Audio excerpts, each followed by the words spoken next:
Oh, wow. Look at my hair today.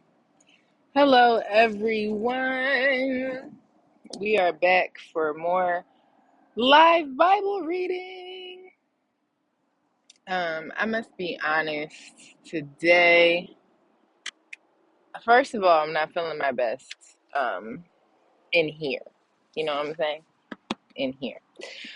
But it's okay because we are going to combat that by reading God's Word. So let's go ahead and get started. It's also very bright out here. So if you see me doing a lot of this, I apologize.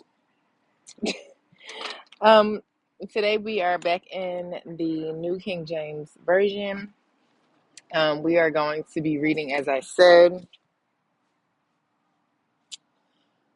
5 and 6. Okay?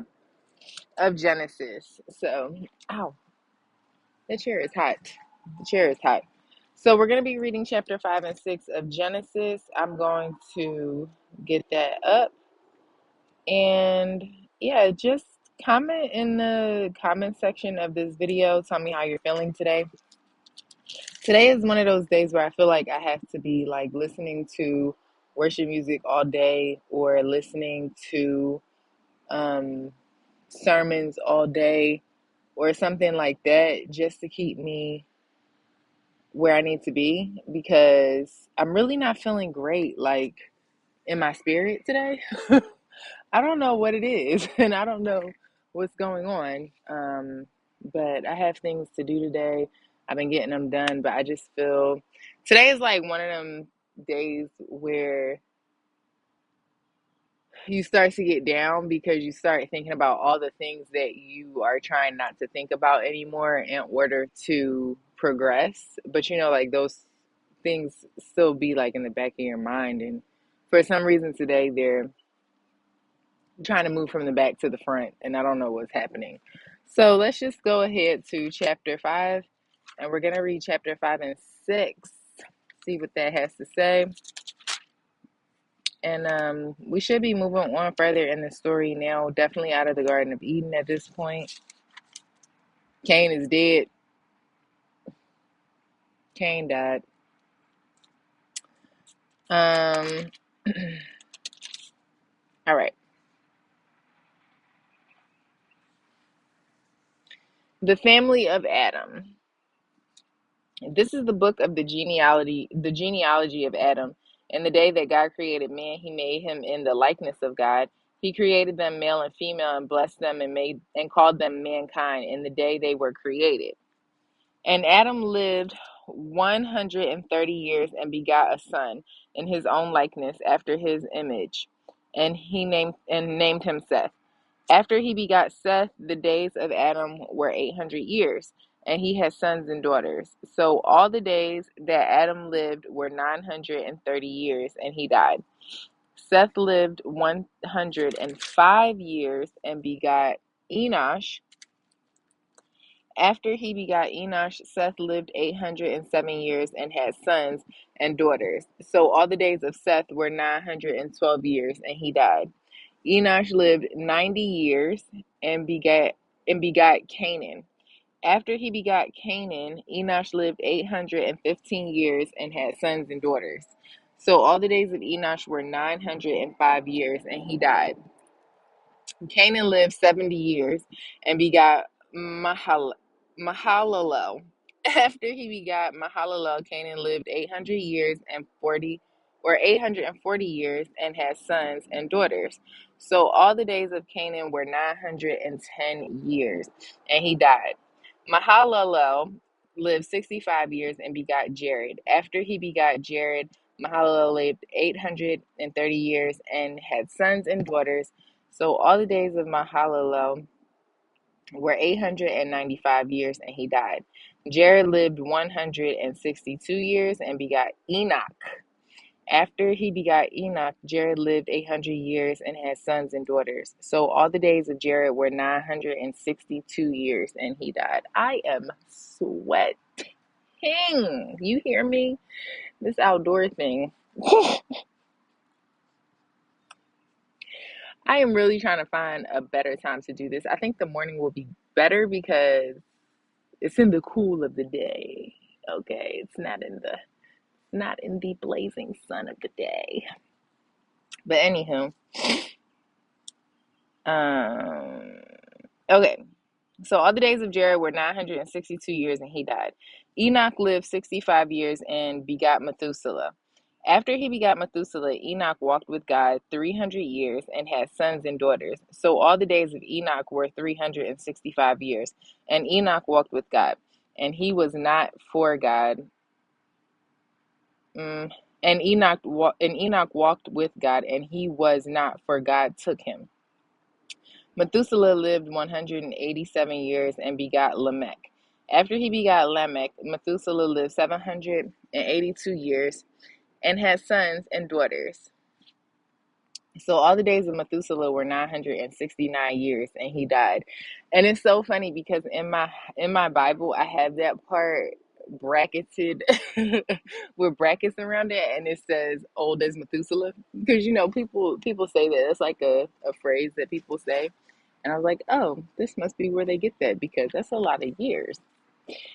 Lamech lived 182 years and had a son, and he called his name Noah, saying, this one will comfort us concerning our work and the toil of our hands because of the ground, which the Lord has cursed. After he begot Noah, Lamech lived 595 years and had sons and daughters. So all the days of Lamech were 777 years, and he died. And Noah was 500 years old, and Noah begot Shem, Ham, and Japheth. Okay, chapter 6. The wickedness and judgment of man. Now it came to pass, when men began to multiply on the face of the earth, and daughters were born to them, that the sons of God saw the daughters of men, that they were beautiful, and they took wives for themselves of all whom they chose. And the Lord said, my spirit shall not strive with man forever, for he is indeed flesh, yet his days shall be 120 years. There were giants on the earth in those days, and also afterward, when the sons of God came into the daughters of men, and they bore children to them. Those were the mighty men who were of old, men of renown.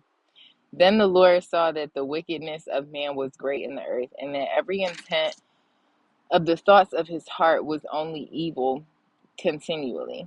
And the Lord was sorry that he had made man on the earth, and he was grieved in his heart. So the Lord said, I will destroy man whom I've created from the face of the earth, both man and beast, creeping thing and birds of the air.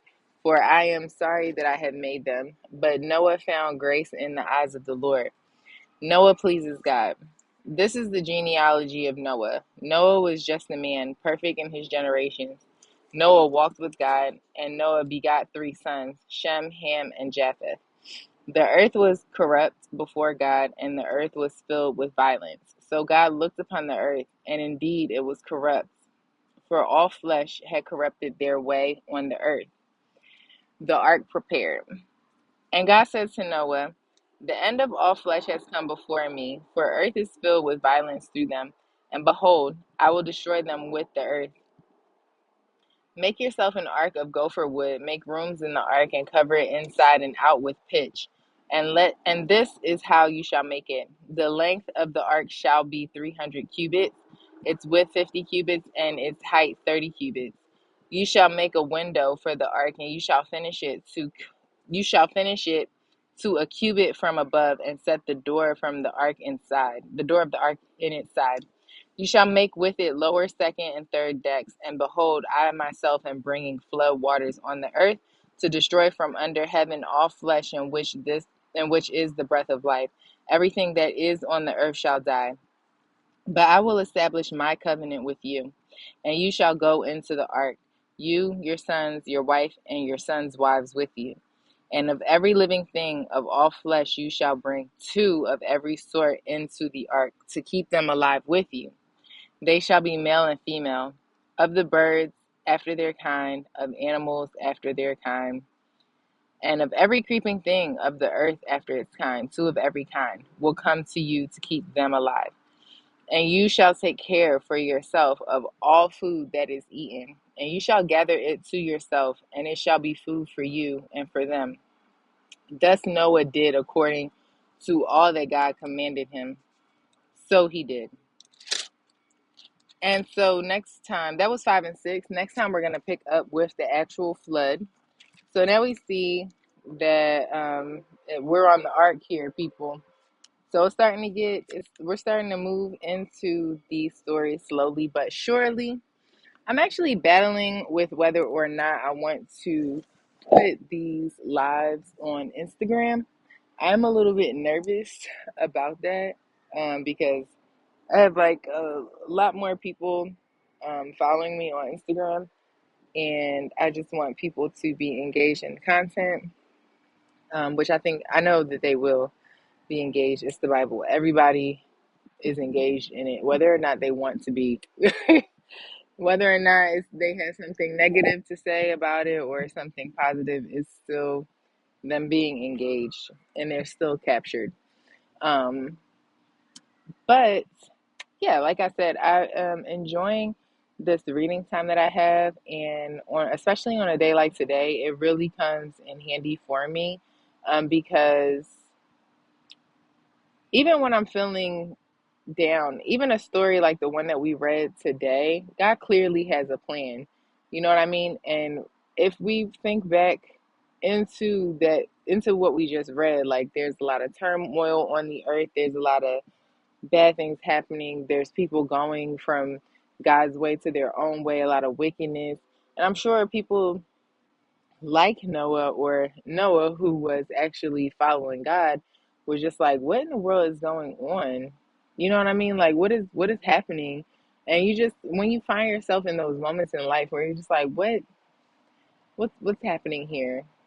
Even a story like Noah's Ark, or just like the preliminary parts of the story, can remind you that God has a plan, and you know that that plan is about to be amazing when you do have those tests and you do have those trials and you do have those moments where you feel like you don't know what's going on. That's because you don't know what's going on. God knows what's going on. And that's where you find solace. And so it just goes to show you that you don't even need a reading plan to read the Bible. You can just do exactly what we're doing here on this channel and just go chapter by chapter.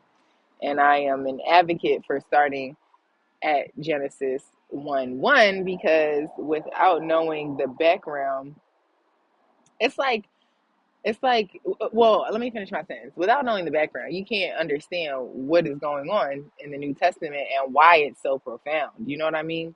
It's just like when you get the tea about something, like somebody's giving you the tea and you're like, okay. But then when you know the background story, then you're like, ooh, yes, now I understand why it's so juicy. You see what I mean?